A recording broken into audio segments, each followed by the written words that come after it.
Welcome into this edition of Inside Carolina's Next Level. I'm your host, Tommy Ashley. That's the other host, Greg Barnes. And of course, on Next Level, we're sponsored by Johnny T-Shirt and JohnnyT-Shirt.com. And we also strive on this show to do a little bit deeper than the normal sports talk. We have a ton of that content at Inside Carolina. And many thanks to all the fans and everybody that enjoys that.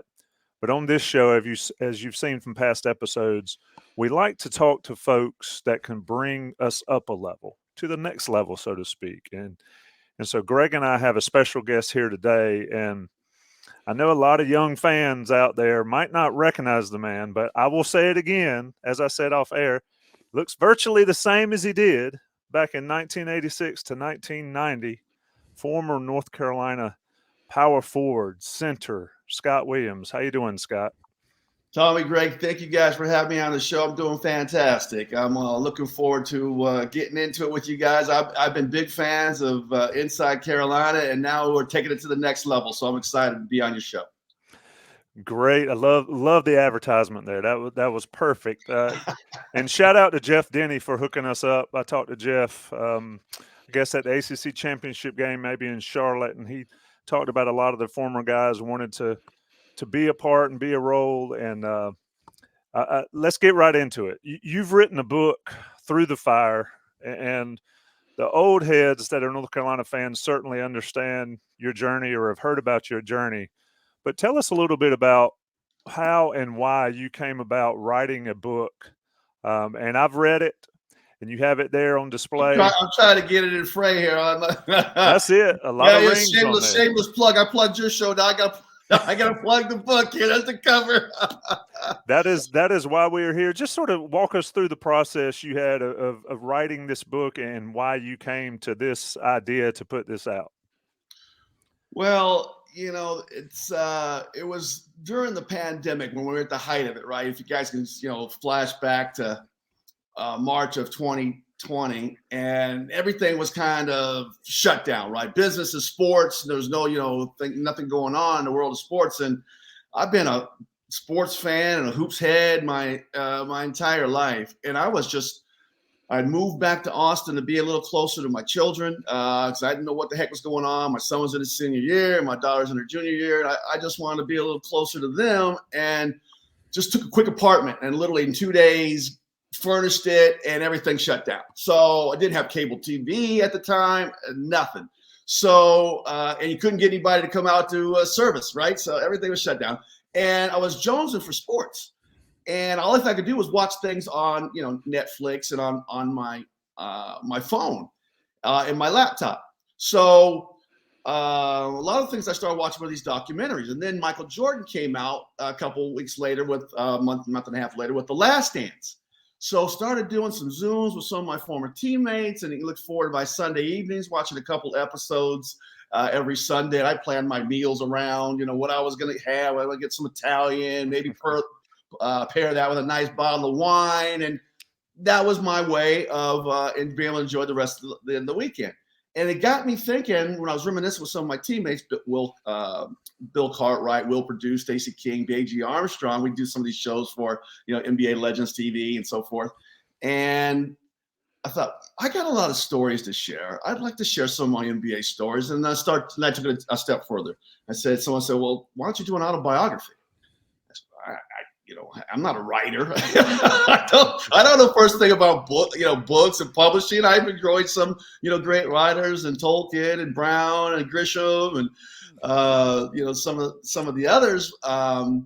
But it was a challenge for me. So I went back and started going and looking at, my life in California growing up. My first love being baseball, and moving on into this, baseball got a little slower and the fast-paced action of basketball, and thought, what, can't just tell that story without telling about what type of childhood I had and what my mother did and sacrificed for me and my brother in a very abusive, with both verbal and physical abuse to herself, myself, and my brother, and how that impacted my life, and being at North Carolina with Coach Smith. So, which really saved my life, because I had some real dark days after that. But when you have a 19-year-old, just finished his freshman year. You're thinking life is great on campus.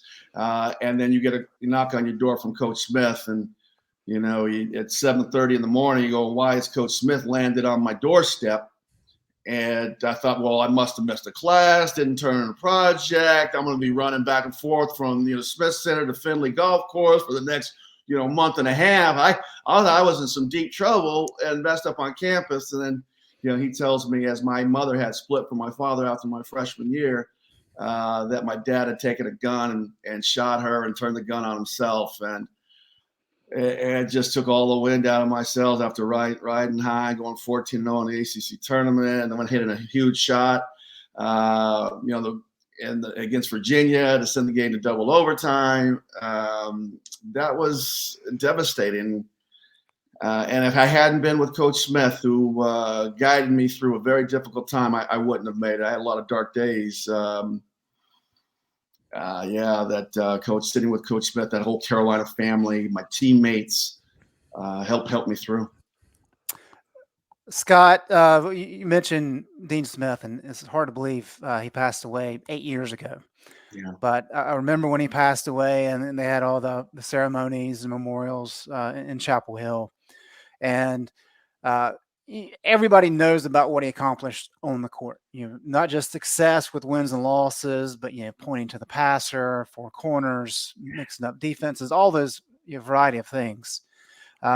But really, during that process where everybody was kind of mourning his death, it was really enlightening for me just to hear all these former players and all these former or people in the community that knew Dean about kind of the special impact that he had, off the court.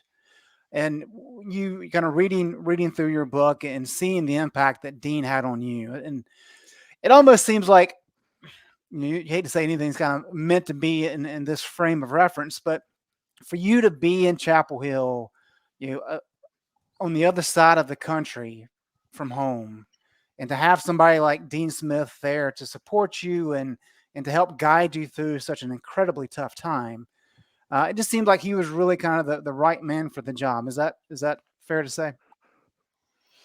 Yes. When Coach Smith passed, it was devastating to all of us that, wore that Carolina blue and white.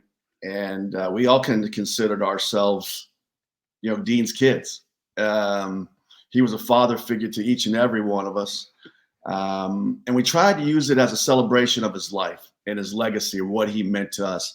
We've all been going on to strong and relationships, successful careers, whether it be in basketball or playing in front office, coaching and general managers, doctors, lawyers, dentists, business folks, financial. It didn't matter. He prepared us for life after that game. And dude, I can't call Coach Smith a dude.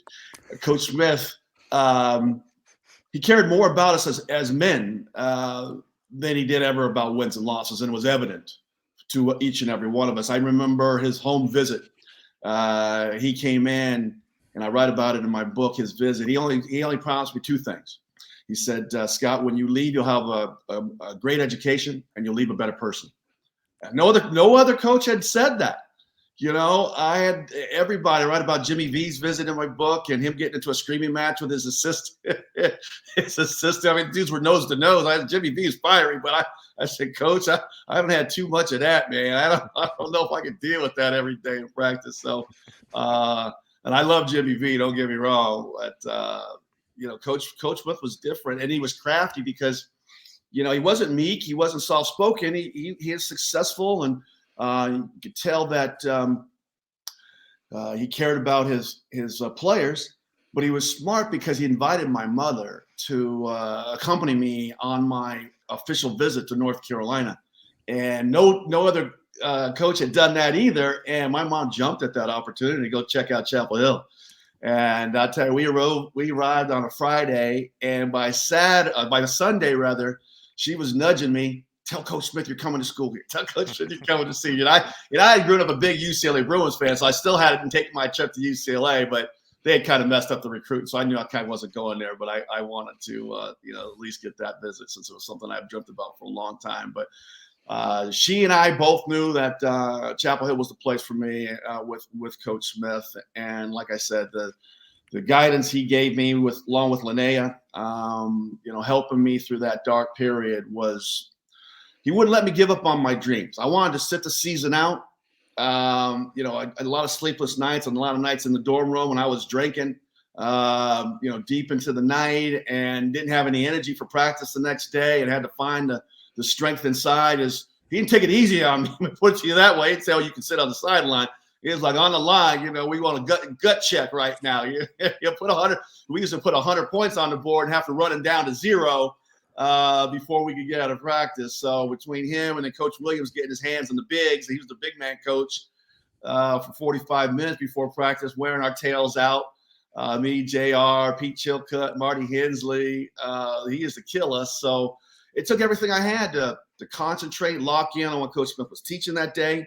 Remembering those offensive emphasis and the defensive emphasis and the thought for the day. Some of those still stick with me today, So that being around my teammates, concentrating on practice was my therapy.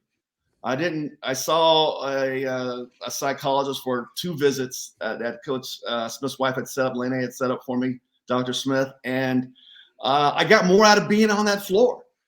Being on that hardwood, working hard, busting a sweat, competing and banging with JR and Pete and Marty, that lifted my spirits and got me out of that dark time, allowed me to get to the classroom and concentrate and get my work done. And it was a blessing for sure. So I think my mother knew that Coach Smith would be a man to guide me through college and the rest of my life. So we had a special bond, and no more special than that he had with every other player. But it was certainly what I needed at that time. Scott, I want to stay here for a minute. And you mentioned, you kind of detailed a little bit there, but you mentioned, just the devastation of that meeting when Coach Smith came in and asked JD to leave the room, and he shared the news with you. And kind of reading through the rest of your book and just seeing how your life has progressed and all the success you've had. It's almost like that was kind of an inflection point, because it could have been very easy for you just to say, yeah, you know what, this is too much, I'm done.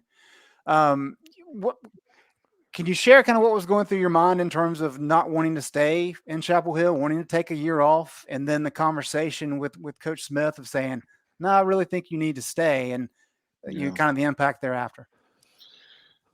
Yeah, Greg, it was tough. I was devastated. I mean, Coach, as brilliant as he was, we sat in my messy dorm room on the edge of my bed, and he just held me as I cried. And I'll tell you, it's amazing what trauma does to your mind, your brain. It punches holes in some of your memories. I had to search long and hard to remember some of the few days after that. I remember jumping on a plane, and Coach Williams rushed over and got Lillian Lee, who was Howard Lee's wife, who was around the program because of Angela Lee was a secretary in the basketball office, and they were family. And he rushed her to the airport to meet me as Coach Guthridge drove me down. And I had just a short period of time to, pack a duffel bag and jump on a plane to get back to California. My brother was 3 years older than me, Albert, was there. And of course, my mom's sisters were in the Southern California area, and we had 2 separate funerals. It was weird and bizarre and surreal. And, it was hard to process. I had some dreams sometimes that didn't really happen. And, for a variety of different reasons, I would see her again some way, some point in time in my life. It really messes with your head. So I'm glad that Coach Smith did not let me go back to California. I was there for a week and then back in Chapel Hill in practice. This happened the first day of practice. And that was the best thing for me, to get right back into a routine. Although the routine was difficult, it gave me structure, it gave me discipline. And that really helped me, because for my brother, it wasn't so easy. He ended up moving to Chapel Hill, but the devastating effect of verbal abuse. And one of the reasons why I wanted to write this project is to give back to some domestic violence centers that help young men, boys and girls, and women, of course, to try to help raise some funds to help out in the situation. Maybe somebody going through what I'm going through, because it's silent, right? So none of my friends, even people that have read the book, go, dude, I've known you since Mesa Robles Elementary, and had no idea what was going on in your home life. Because from the outside, it looked good. You know, Cadillac in the driveway, Volvo, money green Volvo, swimming pool in the backyard, fire pit, you know, 3-car garage, living in a middle-class suburb. It looked like, you know, a nice situation for, you know, played Little League Baseball. My dad was an autistic coach. Mom was on the PTA.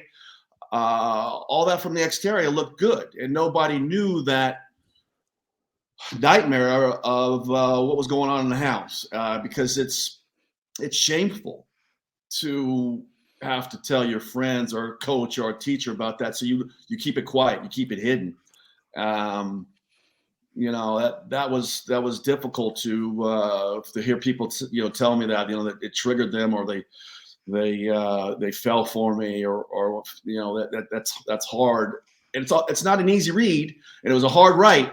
But I wanted the story to get out there. I wanted to be real. I wanted to be raw. I talk about wetting the bed all the way into high school, going to sleep every night in fear. And I want kids to go out there and say, hey, if he could still make it through the other side, even with the traumatic ending to his parents, that they could do it too. Yeah, in my former life, and I mentioned it to you off the air, my former life, I worked in that realm, at least on the law enforcement and the prosecution side of it.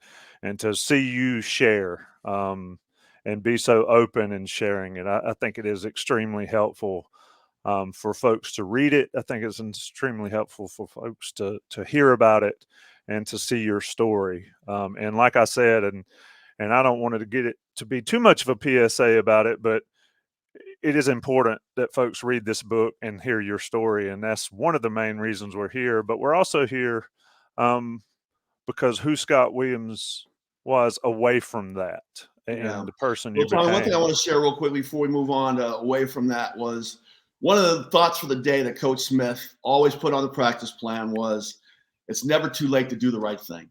Yep. And this happened to me in 1987. It's 2023 now. And although I've shared this story in some speeches from time to time that, you know, people have asked me through some of the work in my domestic violence centers and Cleveland, here in Phoenix, I think this is the first time on a larger platform that I'm sharing it. And I thought, well, you know, it happened so long, these kids don't even know who I am, right? So, but like Coach Smith said, you know, it's never too late to do the right thing. And I think this is the right thing to do. And I'm hoping in a way that, you know, my mother's looking down on me and can be proud of what I'm trying to accomplish here.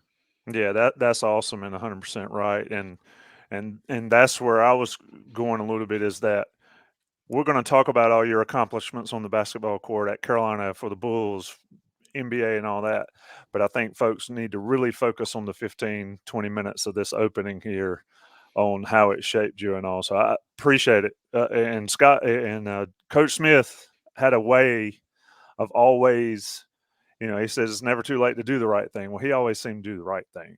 And you're another long example, long line of examples of that. Let's talk about basketball a little bit. And I want to kind of pick your brain here, because I was a freshman in Carolina at 89, was there till 93. So I remember seeing you guys around and kind of larger in life and all that. But the game was different. The game was so different watching, or at least it feels like it was. And you mentioned the 89 championship game. JR and Ferry going at it, you in there. That was, and I don't like to use the term, but that was a war. If people haven't listened or watched that game, you guys were beating the hell out of each other. And it's fascinating to watch the game now compared to then. But just what are your memories about on the court back then? I asked Jay Billis the other day, is it true that Brad Daugherty told you he was going to beat you like a dog on the foul line? And Jay said 100% accurate. And I didn't know what I had gotten myself into. Just talk about playing back then, especially that Carolina Duke rivalry, man. Let me tell you, it was real. It was personal. I didn't know a damn thing about Carolina Duke growing up in suburbs of Los Angeles. And when you get on campus, you run real quick. This is serious business. This ain't just like, Los Altos versus Wilson, my crosstown rivals in high school. This is a whole nother level. And we done kicked their ass. We kicked their booties in '87. We had Kenny Smith and Joe Wolf, and JR was a beast as a freshman. And we owned those guys. So '88 comes rolling around. We think it's going to be more of the same. Well, it must have ticked them off, because in '88 they beat us not once, not twice, but 3 times for the ACC tournament title. So in '89, that was too much for us to live with. I mean, it was shameful walking around campus after getting your butt kicked by any team, but you multiply that by a factor of 10 if it had been the Dukies.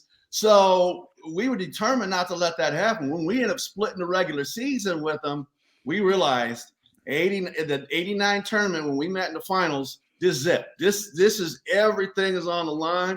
They hated us as much as we hated them. In fact, here's a funny little sidebar. I went to the Sixers game Saturday when they were in town here to play the Phoenix Suns, and Ala Abdenabi is doing the color for the Sixers. And we went over, we were doing a project together that hasn't come out yet. I can't tell too much about that. But he actually said some nice things about me on this project. So I had to go over and give him a nice little bro hug. And it took everything I could, not to just give him a little shot down, out of the solar plex, just for old time's sakes. Because we went to the war, Ala and Leitner and Ferry and I, we were banging down there. And I remember I was hacking everybody. Give me 5 fouls. I think I ended my career at Carolina as the all-time ACC fouls leader. So you gave me 5 fouls. I was using 4.5 every game to set that record. But anyway, there was one point in time in the game, I had 3 fouls, 4 fouls, 3 fouls. I got 3 fouls, and Leitner was going to the hole, and he had got the better of me, so I had to put him down. And they whistled me for the foul. We didn't call him any flagrant fouls back in the day. So he went down kind of hard, And as I was coming off, we were down at there in the floor. And Coach K started yelling at me. And it's so loud in there. I couldn't hear. I can't remember exactly what he was saying, but I know it wasn't nice. By the expression on his face was I'd fouled his boy. And Coach Smith, he yells back. He got my back. He starts yelling at Coach K, "Don't you talk to my players." And would you believe Coach K looked down at him and said, "F you, Dean." I said, "Oh my God." So it wasn't just the players. It was the coaches that the emotions were riding high too. So, but it was a sign of Coach Smith, like whether we on the court or the classroom, he always going to have our backs. Yeah, that's it was fascinating to watch back then. And you guys were as tough as it gets.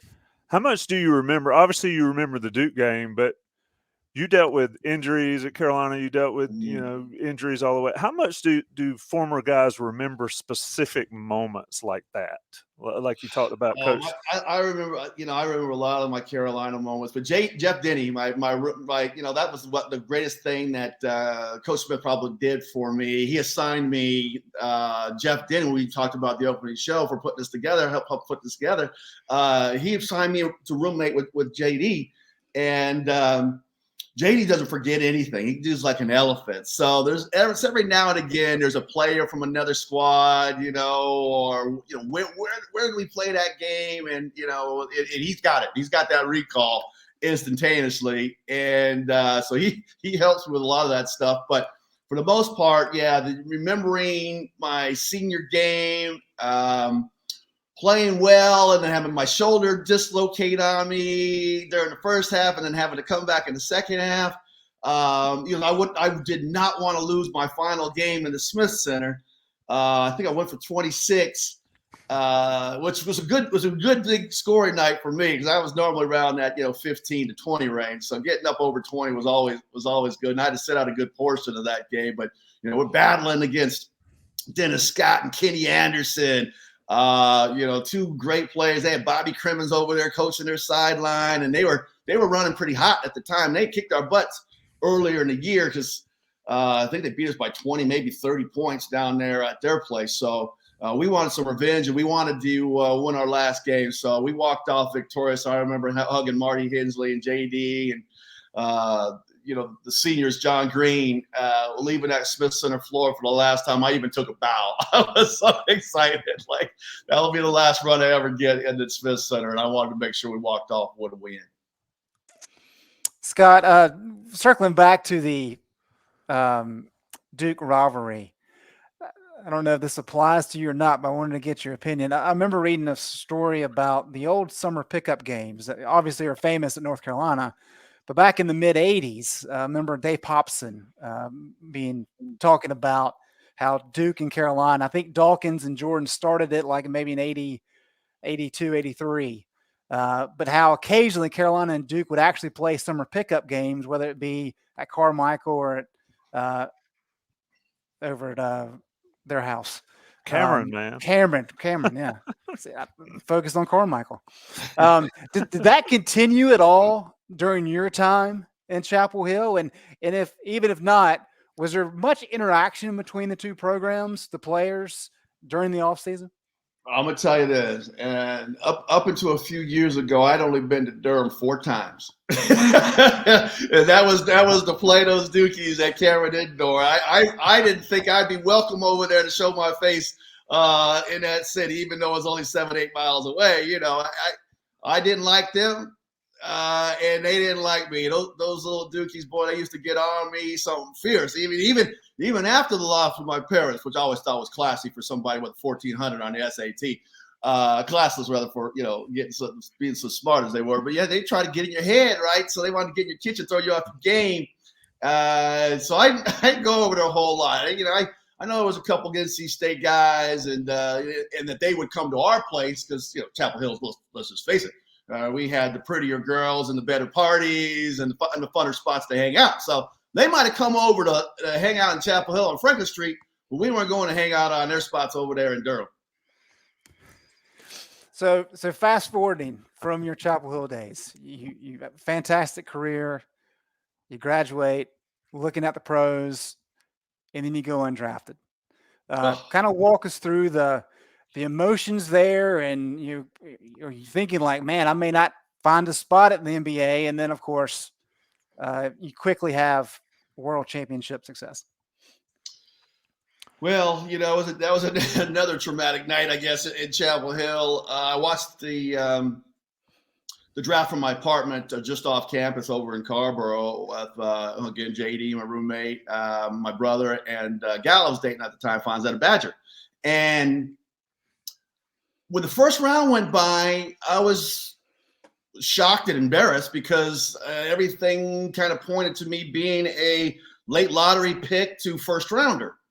And so I excused myself, went back to the bedroom, closed and locked the door, and watched the second round go by. And as we got halfway through the second round, I got my list out, I got a pen and paper, and started writing down everybody's name and what team drafted them. And I just said that I was determined I'm going to play longer than all these cats that get drafted before me, not knowing I wouldn't get drafted at all. And then shortly after the draft, I had a number of teams that called, but it was getting invited to go play in a pickup game in Greensboro that Fred Whitfield, who is the right hand for Michael Jordan, would put on for some underprivileged kids, kind of as a way to bring up the kids and MJ and come back with some of his pro players he knew around the league, and of course some guys at Charlotte would only had a couple of years in existence. They came up and played, and I said, if I'm gonna play at the next level against these guys, the next level, another plug, I gotta start competing against them, right? I gotta see what I got. How do I measure up? And I didn't say I dominated the game, but I was fortunate because JR played. And he gave me a real good physical game, which allowed me to show what my true skills were, right? Not a college game, but a real good physical NBA game, banging down low, battling for position on the boards, trying to score over tough defense. And I was on Michael Jordan's team. So I got an O board late in the game. We were down, and instead of going back up with it, I found number 23 in the right corner, and he canned the game-winning shot. So as he's leaving the arena, he calls Jerry Krause, who was the general manager for the Chicago Bulls, and says, I think you need to give Williams a look-see. And so they called me, and they invited me to go to their summer camp. And after summer camp, I got to go to veterans camp. And there was about 7 of us trying out for the last remaining open roster spot. They had 11 guys under contract. That was back in the days. They only carried 12 guys. And some of them, a few teams, maybe 2 or 3, would carry a 13th man. But, most of the teams only carry 12. And, get on that van and come back from practice. And I would just throw up everything that I had learned. I'd written it down, and all that Phil Jackson had this triangle offense was, oh my God, it was like this chessboard of moving pieces in and out, read and react to your teammates and to the defense. You had to be in multiple positions, in the action, away from the action. And I learned it quickly because Coach Smith taught us the fundamentals of basketball. He taught us basketball 101. Our film sessions were like classroom style. And I picked up on it a little quicker than some of the other cats. So, the advantage from maybe the neck down might have been about even. But from the neck up, I picked up, I knew who I was. I wasn't in the wrong spot. I wasn't, my timing was right. And that in itself gave me an edge, I think, when it came down for them making their final decision. I got on that van one day and everybody else was gone. There was my locker, with my jersey in it. And there was no press conference. There was no meeting with Phil Jackson saying, congratulations, you're at the team. I just strapped on my shoes and kept playing. I said, I guess they'll tell me when to go home when they're done with me. So I just kept going and rode that all the way to a championship. So you're undrafted. You end up with the Bulls, and of course Jordan had already gone through the process of they're getting a team, and you come into a well-oiled machine that is the Chicago Bulls. What was that like fitting in? It's not like, say, 86 when Jordan got there. They were terrible and they built up. When you got there, they were good. How was that? They were good, but they hadn't gotten past the Pistons. They'd gotten beaten in the playoffs, and I think in 1990 it was the Eastern Conference Finals. And I remember the first day we have a meeting before the first day of practice, and general manager there, Jerry Krause is there, and Phil Jackson. I give a speech. And I kept hearing Detroit Pistons having a home court advantage. We got to have the home court advantage. We got the best record in the East. And when we went to training camp, it was, right there. We practiced at a health club, which was kind of bizarre, back in the day. I think our NBA team, we have this nice training facility all themselves, but it was a health club. They would pull the curtains down during practice. So people on the Stairmaster and the ellipticals and treadmills couldn't see us practicing, all yelling and banging and everything that was going on. But it was a war. We practiced in the morning and again in the evening. There was no time frame. There was, you can't have but one physical practice. It was an all-out war. Michael Jordan, I'm gonna tell you, I get goosebumps even to this day. I've told this story 50 times, and I get goosebumps every time I think about how hard this dude went in training camp. I'm talking that I hadn't seen anything like that during my 15-year career after that. He was labeled as a scorer, but never could win the big one, right? He had 37 points a game and won, I don't know, 9 consecutive scoring titles or whatever. But he was always labeled as dude that can't win a championship. And when I say I pissed him off, practices were an all-out war. Weren't competing competitions for shooting drills, running drills. Dude was out in front of everything. They refused to lose. I never seen somebody so competitive work so hard.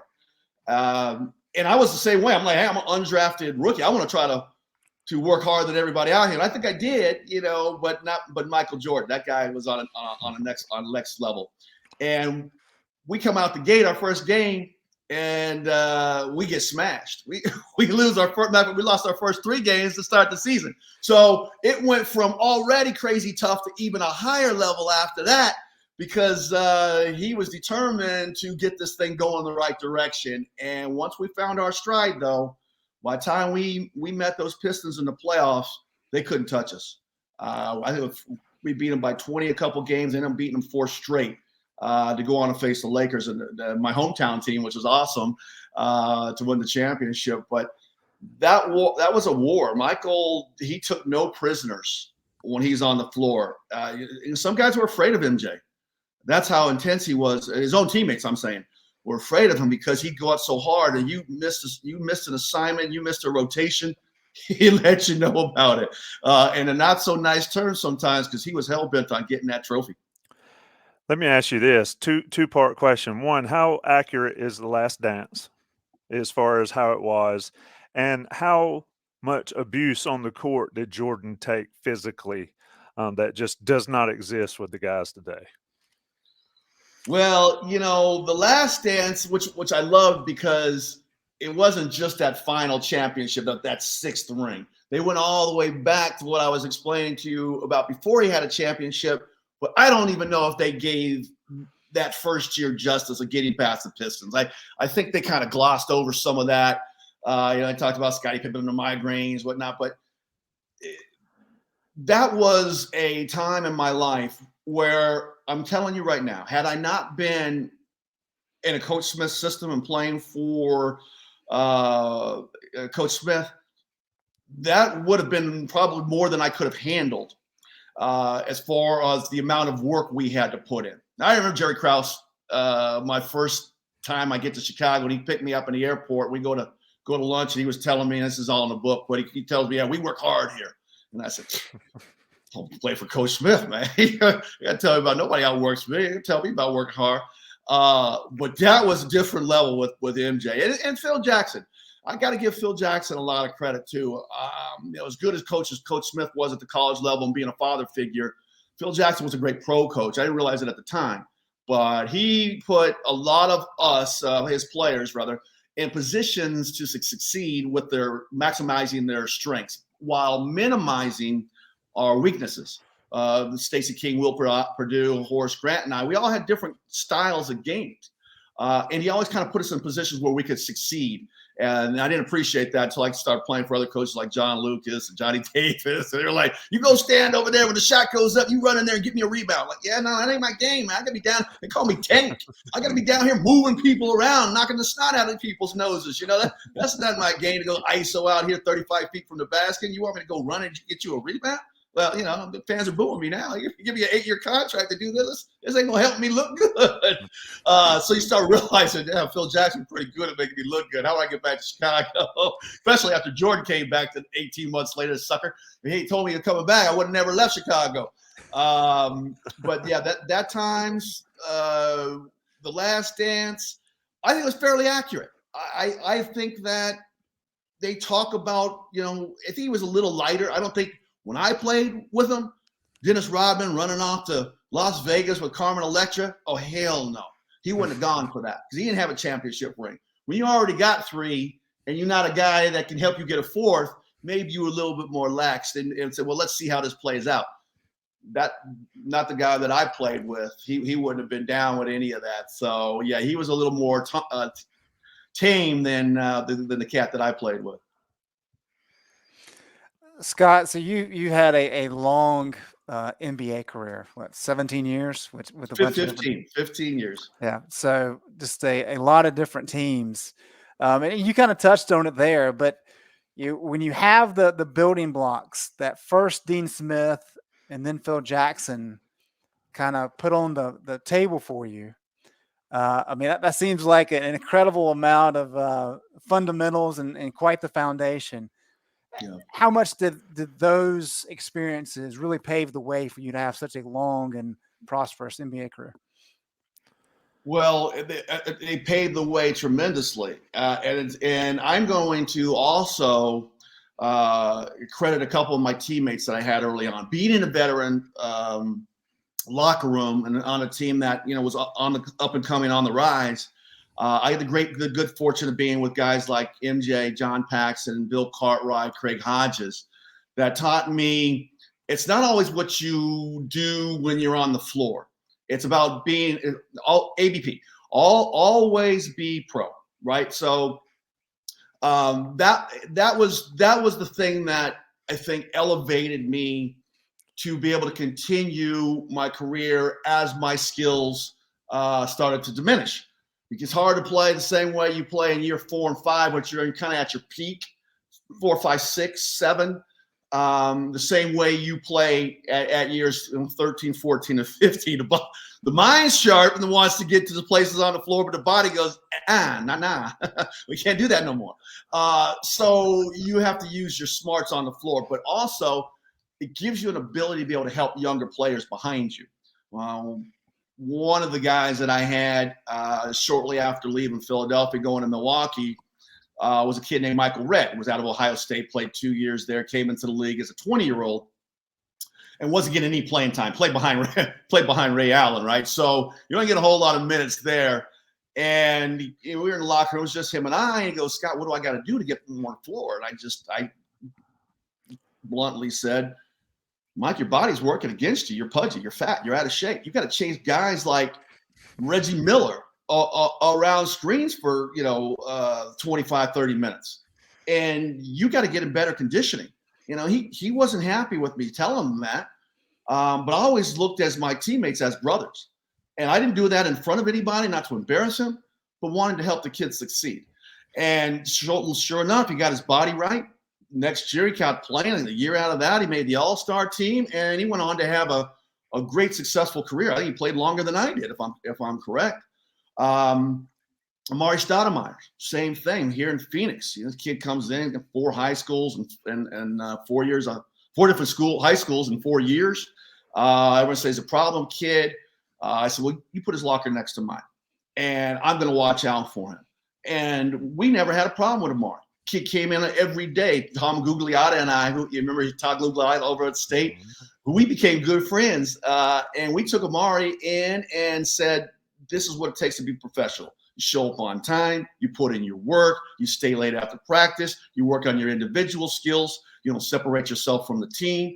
And Amari went on to be an NBA All-Star and had a thirst to be the best he could be. And it helped every ball club he was on. Those D'Antoni teams of Steve Nash and Marion and Joe Johnson and Stoudemire, that 6 seconds or less, or offense that they had, it was unstoppable for a couple of years when Nash was winning the MVP and leading the league in assists, and Stoudemire and Marion were finished at the rim. And I like to think that I had a hand on helping that young plant those young seeds of success for Joe Johnson and Marion and Stoudemire.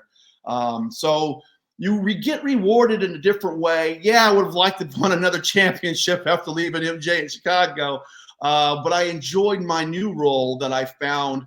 And a lot of that had to do with being taught what it was to be a teammate. I had a player, and I'm going to say this briefly, in Philadelphia. I'm not going to name no names, but his initials are AI, that didn't understand that. He didn't understand what it was to be a team guy, to try to build something and connect with your teammates, sitting out of practice, talking trash when you were sitting out of practice with the guys out there trying to get better. It was to freak me out. Like, I've gone from playing with pros in Chicago to this.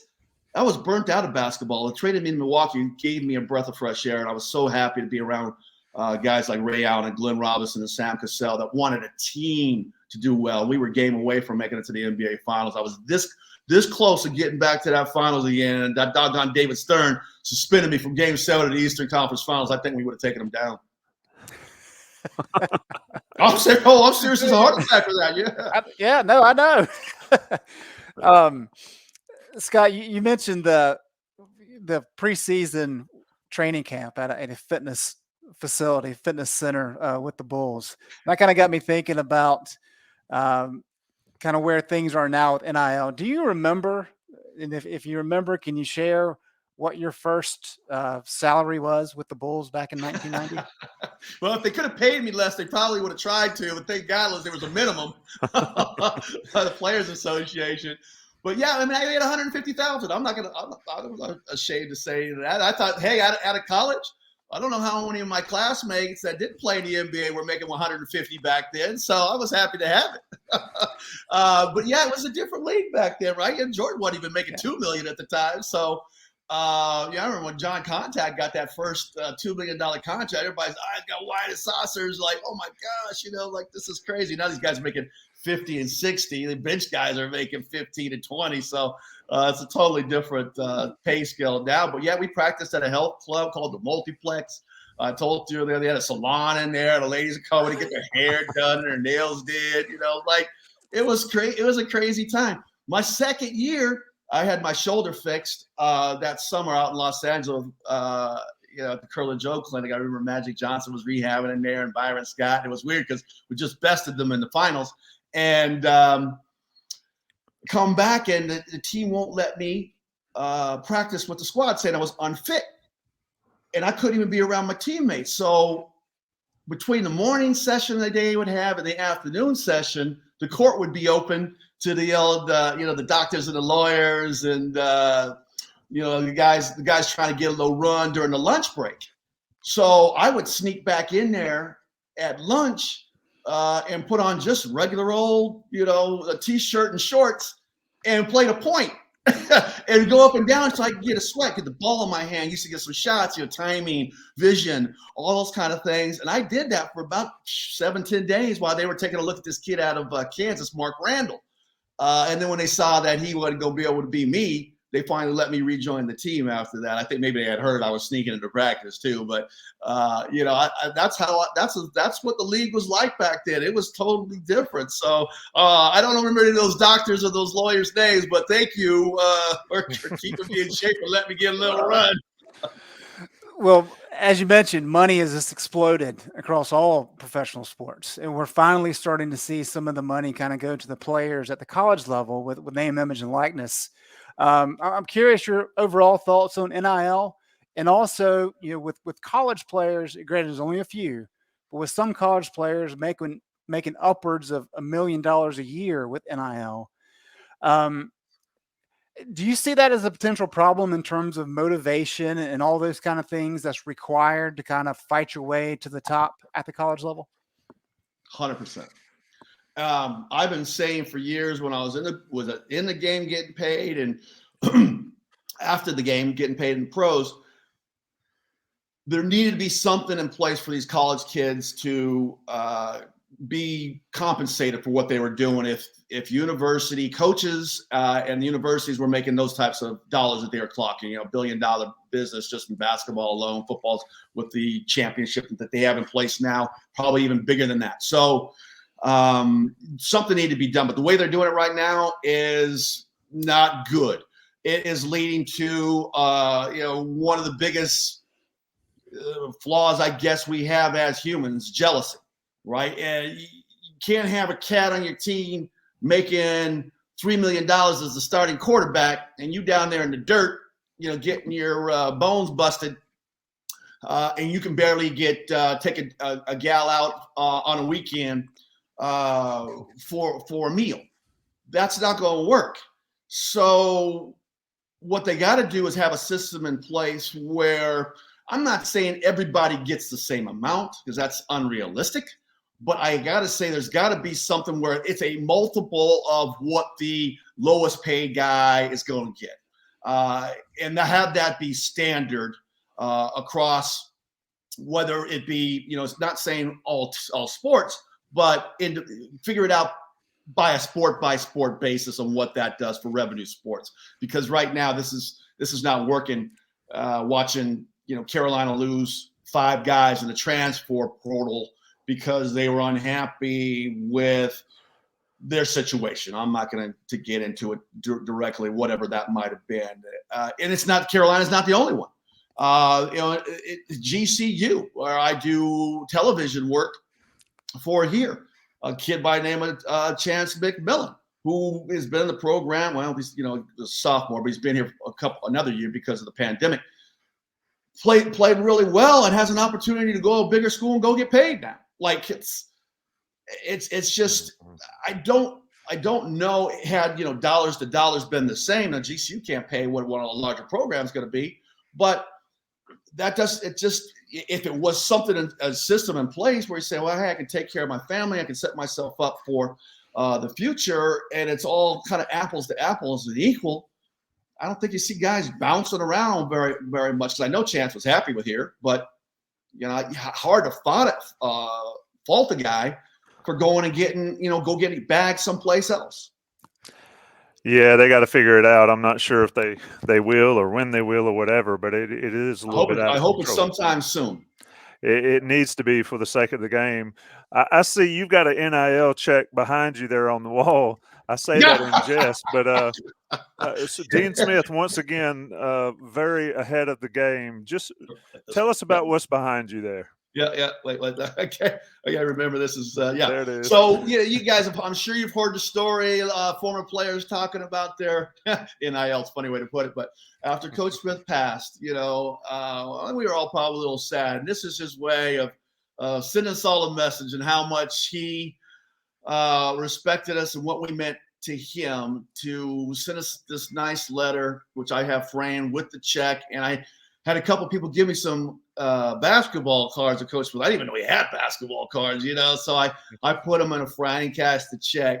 I put it in a frame, and I take it from place to place where I've been over the last 8 years, and it reminds me of all that he did for me in my life, and not letting me give up on my dreams and my goals through the loss of my parents, through not being drafted, to my shoulder injuries. He kept pushing and kept helping me believe that I could accomplish what I wanted to. And I've had a wonderful life because of all of the people that he had around in place, the man that he was, and my teammates and my time on the Hill. Well, you could not have closed this show out better with those final words there, Scott. It's been a pleasure talking to you. Man, before you guys let me go, because I wanted to do this at the start of the show, Tommy. I'm so sorry. I'll steal a minute if I can. But I wanted to just say, over the weekend, I'd gotten word of Eric Montross from his family releasing the statement about his health, and I wanted to express, I guess, that I'm praying for his family, and I know all of Tar Heel Nation, the Carolina family, of course, will be praying for that he beats this illness and will be back to see working those sidelines and doing those games. He was a teammate of mine in Philadelphia, a great dude, great family man. And I know if anybody out there can give this a good fight, he's going to give it his all, and he's going to have the entire Carolina nation and Carolina family in his corner. Indeed, man. I appreciate you bringing it up. It is a tough situation, but you're right. That Carolina family, from you to Jeff to across the gamut of guys that have played and everybody that's followed North Carolina, certainly pulling for Eric Montross and sending those thoughts and prayers to his family as he fights that nasty. I don't want to say what I really think about cancer because they'll kick us off the airways, but just a bad situation. Scott, thank you so much for taking the opportunity. Through the Fire, Scott Williams' book about his life, his career at North Carolina, personal tragedy and dealing with all that and becoming the successful person that he is today. Next Level, and Johnny T-Shirt, JohnnyT-Shirt.com. How many times did you go to Johnny T-Shirt when you were a student at Carolina? Yeah. I had all those shouts on Franklin Street. They had that one, Carolina versus all y'all. That one that came out lately. I've hit that one. Chapel Hill Sportswear, hit that one too. I don't think there's not too many up there that we didn't go in there and try to get a free T-shirt at it if we could. IP3s, going down there and getting meatball subs and all. I'll be back up on the Hill on April 15th doing a book signing. Throw that in there up at Chapel Hill Sportswear. So I know Johnny T-Shirts is your guys, but hopefully I can get my book at Johnny T-Shirt too. They'll sell a couple out there. We can do some good money. I'm trying to raise some money for the local domestic violence center right there in Chapel Hill. That's awesome. We will make it happen if at all possible. I'm Tommy Ashley. That's Greg Barnes. This has been Inside Carolina's Next Level. Scott Williams, Through the Fire. we'll post the links on how to get a hold of his book. And like he said, go see him in Chapel Hill on April 15th, signing the book there on Franklin Street. Certainly worth the read, certainly worth the experience. Scott, thank you, my brother. Tommy and Greg, can't thank you guys enough. This was next level.